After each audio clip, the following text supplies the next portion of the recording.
My name is Chris Hoffman. I'm Lisa Robinette, and I wanted to share my experience of the Intuitive Intensive with Crystal Ann Compton and Tricia Carr. The Intuitive Intensive was life-changing. I truly believe that the program is life-changing. Life-changing. There we go, done. Life-changing. I am a intuitive reader, channel, and a psychic development teacher and coach. These are not words that I thought I would be describing myself as at the beginning of 2018. Sitting here as a graduate of the Intuitive Intensive, I can tell you how powerful the teachings are of Crystal Ann Compton, the founder of the Lightworkers Lab, and Tricia Carr. Sorry. I do love them so very much, and I am so grateful for the teachings that they have taught me through this course. Sign up for the Intuitive Intensive. Just keep saying yes and be open and go forward with your heart and with love, and you'll get to where you want to go. Really fun.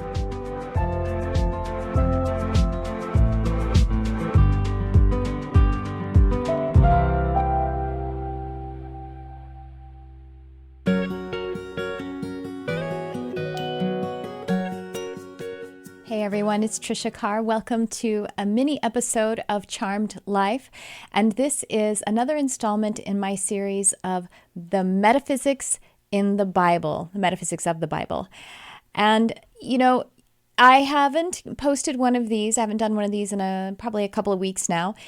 If you are kind of on track with when this is actually being published, either on my YouTube channel or on my podcast feed, then the reason is that I haven't done one of these in a couple of weeks is because it's actually the end of the year, it's the holiday season, and I have been really busy with both, getting business wrapped up because, people tend to take time off at the holiday, and then also just starting to enjoy the holiday with my family and friends and everything. And, you would think that this would be a good time for someone who was doing this kind of series of metaphysics of the Bible, that the season where it's kind of highly Christianized, where there's, the whole Christmas story and everything, that might be a good time to do one of these videos and perhaps to do it, or in episodes, I should say, these mini episodes, because some of you listen on the podcast, because maybe even to do one around Luke chapter 1, verses 26 through, I think, is it 38 or something like that, which is the story of conception, of the Immaculate Conception, as it's called. And so I considered it, but it wasn't coming as an inspiration for me, and certainly not as I kind of felt into it or read into it for me. That is not to say that someone else may not find it, or even myself.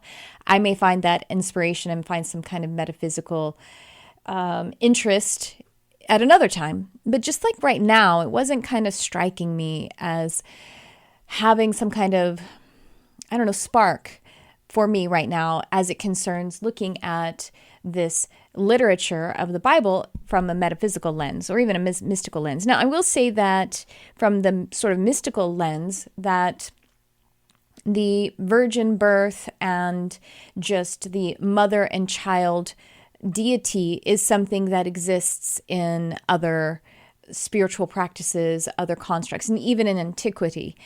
And it is observed that, and again, this is I'm hoping that this series is for everyone. If you are someone who actually identifies as a Christian, I do not intend to offend any of your perspectives or values. So, but that's just a potential if we're going to talk about things that are sensitive, like religion or beliefs.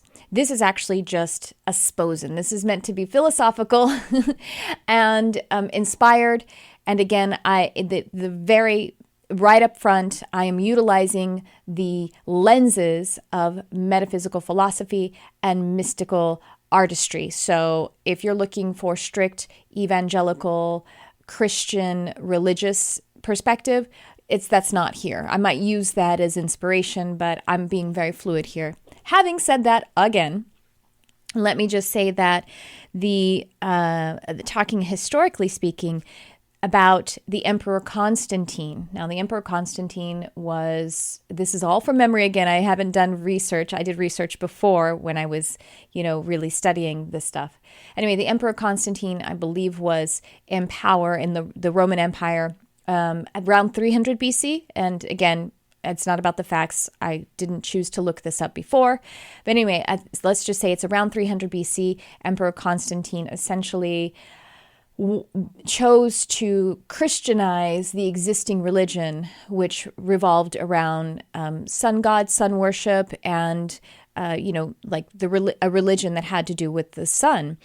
And for whatever reason, some would posit that the reason that Constantine chose to Christianize the Babylonian or the Roman Empire, which was the former Babylonian Empire, is because it was a sort of, if you can't beat them, join them. That's what some people say. I don't know. I wasn't there, and I'm not interested enough to try to make a decision about it. No one knows the heart of a man, right? And but what is also thought to have happened was that Constantine sort of took the existing practices and including the deities, the artifices and statues and the different temples that were already in the existing religion, and just sort of put Christianity, or what was that then developing to be called Christianity, because obviously Christianity, it was not the church that Jesus or Yeshua and his colleagues and apostles and everything actually put in place. That wasn't the religion then. It was just a kind of new extension of Hebrew religion. But, the church was something that was much more open and expanded, and probably attempting to be less religiously structured. That is my interpretation. That is my perception as I tap into the energy. But Constantine was well after the actual life of Jesus or Yeshua, and actually after the life of the apostles, and decided to, was doing this Christianization, a newer religion of the existing. And some people, I don't know, sometimes I think it's recorded that Constantine had an actual genuine religious experience. He really was sincere about it, and perhaps that's it. But what does seem to stand the historical record is that the existing sun religion was just made Christian. And so the Cupid and Venus god and goddess, sort of archetypes, and it exists in Greek religion, in Greek spiritual history, and also in the I don't want to get into all of the details of it, but anyway, for example, Cupid and Venus were a mother and child deity, and thus this became, it is said, Mary and Jesus and many others, and essentially just kind of, and this was also said that when the day of church, of worship, of going in to, connect with your spiritual practice and with God and go to temple, was actually Saturday, was the Sabbath, because that was the Hebrew experience of it, according to the 10 Commandments, where the seventh day was the Sabbath, and the seventh day has always been Saturday. And so then it was shifted because the day of the sun god worship, or the sun worship religion, was actually on the first day, and that would have been what we call Sunday now. And so it was shifted, the day of worship, from the seventh day to the first day, along with many other things. And so Constantine, and during this time, the canon of the Bible, that thus as we know it now, we don't have one version of it there, besides the different translations like New International Version and King James Version and New King James Version and the Living Bible. There's also the Catholic Bible and the Jehovah's Witness and the, on and on and on, different versions of the Bible, and different languages which would have different semantics and all of that. But there was an early canonization around this time, and it was done by the First Council of Nicaea. And this council was put together to actually create this canon of this literature, which we call the Bible. And so it was curated. It really and truly was. And some of it was rewritten probably, and some of it was created. And it is said that if you compare some of it to the Dead Sea Scrolls, which would be an older version of these letters and this literature, and there are things that were carefully taken out and put in so as to be able to communicate it to the people and probably to control them. Maybe even in a modern sense, we would say market to them. You know what I mean? And I think maybe all of that is true. And additionally, there could be a good intention behind wanting to quote unquote control the people. And that is that, there are so many millions or thousands, I don't know what the population would have been then, of people, and they need help, and the leadership needed to help them. And so it was a shortcut to kind of just control them. So there's maybe a good intention there. I think humans are dynamic, and that none is neither totally good or totally bad. And so maybe all of it is true, and that's okay. Interestingly, though, we do look at how there were intentions there to sort of not disclose the truth of things to the people, and that the root of that still exists in the energy of this literature. Now, having said that, because it does sound like the root of deception even exists in this literature that we now know as the canon of the Bible, that is true, but that doesn't mean that it is useless. When we actually awaken to how we were sold a bill of goods, and we awaken to it and we recognize it, we actually transmute it, and then we can make a conscious choice to either continue in the same decision or to discontinue the same decision, but we do it from a full consciousness. Now, let me give you an example that doesn't have to do with the Bible. I actually just mentioned this on an episode of Charmed Life, the full episodes. But so I was looking at, again, for not related to the Bible or anything necessarily metaphysical, for some reason I got curious about when women in at least the Western culture, I don't know about all of the, cultures, but women, shave their armpits and their legs. I was interested in this because I have some younger friends, and it seems like a lot of younger, at least American, because those are only women that I know, really, they're not following that anymore. They aren't interested in shaving their legs and their armpits and stuff. And I found that interesting and refreshing, because it's like, why should we feel like we're shamed if our body is just doing something that it does? You know what I mean? Like, why should we feel like we have to pluck our eyebrows or whatever, or wear makeup, whatever the conventions are? But this thing about body hair removal interested me. And so I was like, I wonder when we started doing this. And I went into a little research about it, and I found out that it was in the early 20th century, so in the early 1900s. I think it was around the 30s or 40s, and there was a corporation that wanted to sell more products and were thinking of ways that whether there was an untapped market. And this was a razor corporation. And along the lines, not only this, it probably wasn't only this particular corporation, although this was a really big, powerful brand, they decided to start to create women's magazines. They didn't really exist before, women's magazines. So they started to create women's magazines with the 100% intention of selling them products. And that's no big surprise, right? That's what magazines do. It's mostly ads, and then there's maybe some articles and, whatever. So it was a commercial in advent. And one of the things that they decided to do, women didn't shave their legs and their underarms. It was never occurred to anyone. But they started printing in these magazines certain ads and probably some articles shaming women for having armpit hair and utilizing whatever social norms that would shame them into it, like they couldn't get married or something like that. And, this season's dresses have, revealing, and it is unfeminine to have the armpit hair or whatever. And this was in order to sell shave products to women, to foster a brand new market. So you see, the seed of that energy of being shamed into something, like shaving your legs, shaving your armpits, still exists.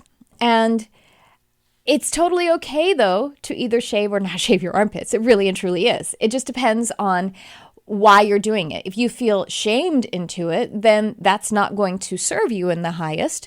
And actually, if you do know this story that I'm talking about now of how it may make you go like, forget it then. I don't want to shave my armpits anymore as a woman, or whatever, as whatever gender you identify as. And you may say like, well, that sucks. I don't want to do it then. Or you may say, I actually still really like shaving my armpits, but I'm going to do it in an empowered sense. It doesn't matter what choice you make. It matters who you are when you make the choice, meaning the aligned you or the shamed you or the blaming or the judging, something that's out of alignment. If you're aligned whenever you make your choice, you take any action, it doesn't matter. It doesn't matter what the choice or action is.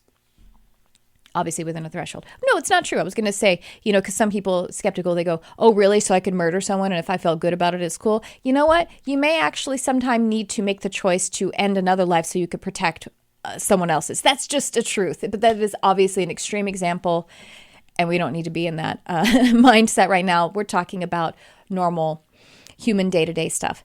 Anyway, so with that example, that's what I mean, is that the Bible or any other literature that may inspire you, if it helps, it helps. If it inspires, it inspires. If you are experiencing it in an aligned way, then you are experiencing it in an alignment. And that's just it. So even though we may have learned that the First Council of Nicaea curated and created a lot of this canon, that doesn't mean that we have to throw the baby out with the bathwater. If some portion of it inspires you and makes you more who you really are, helps to inspire sovereignty in you, then great.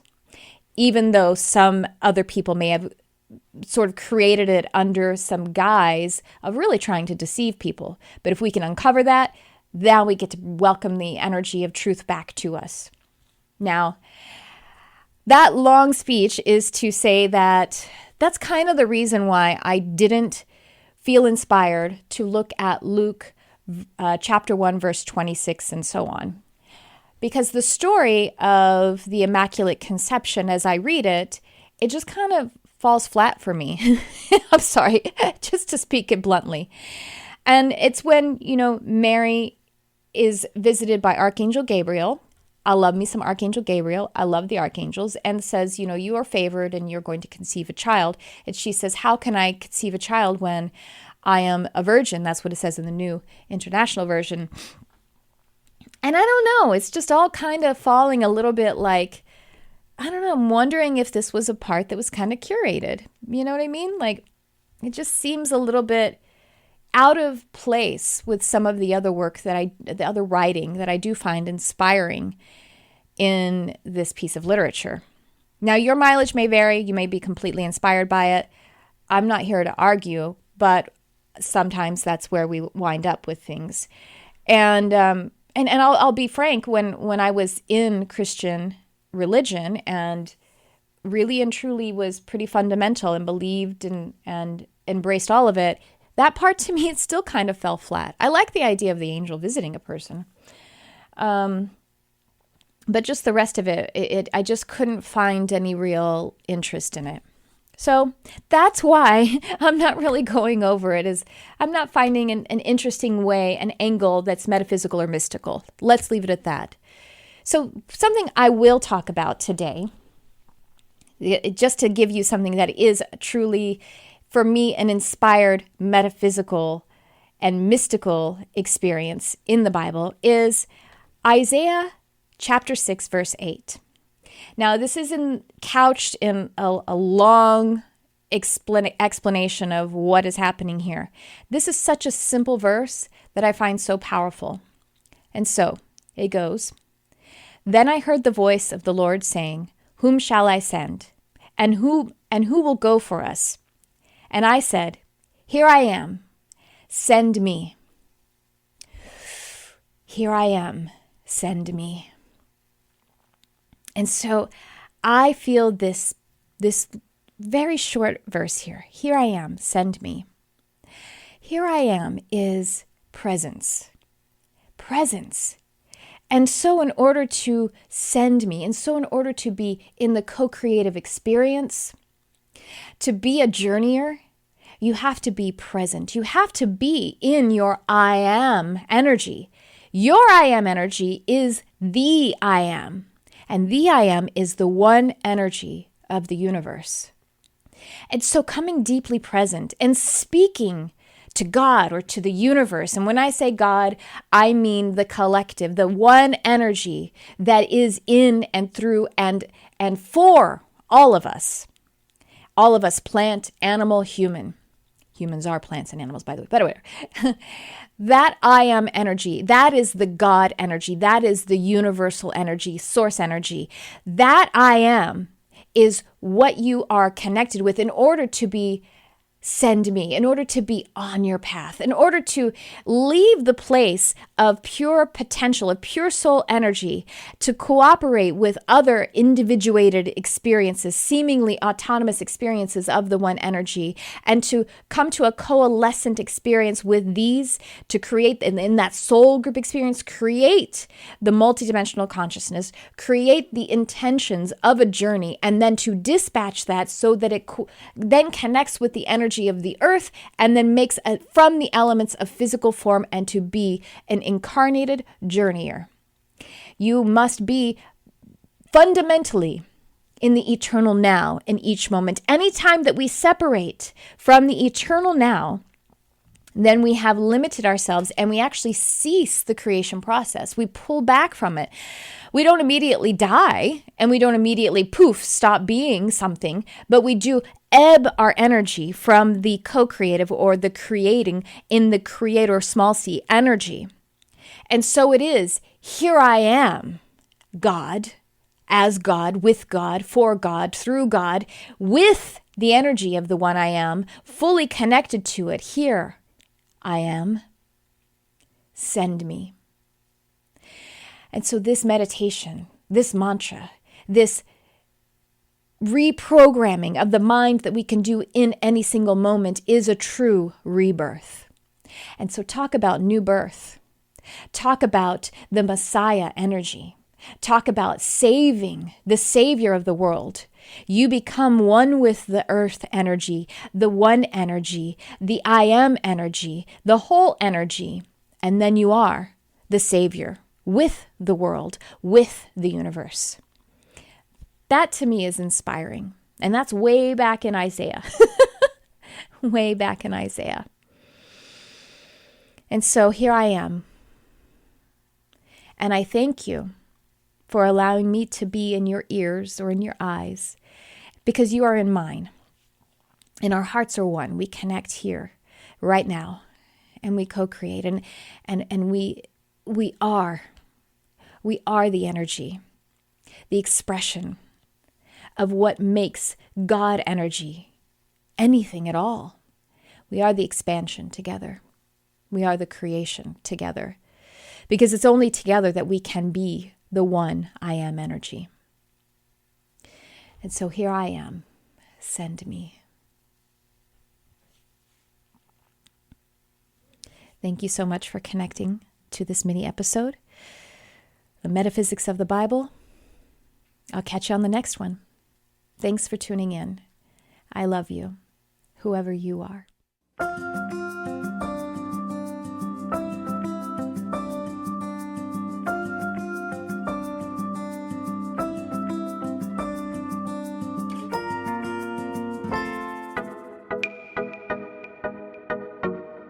Hey guys, it's Tricia Carr. I have new exciting things going on with my Mystic Arts Academy.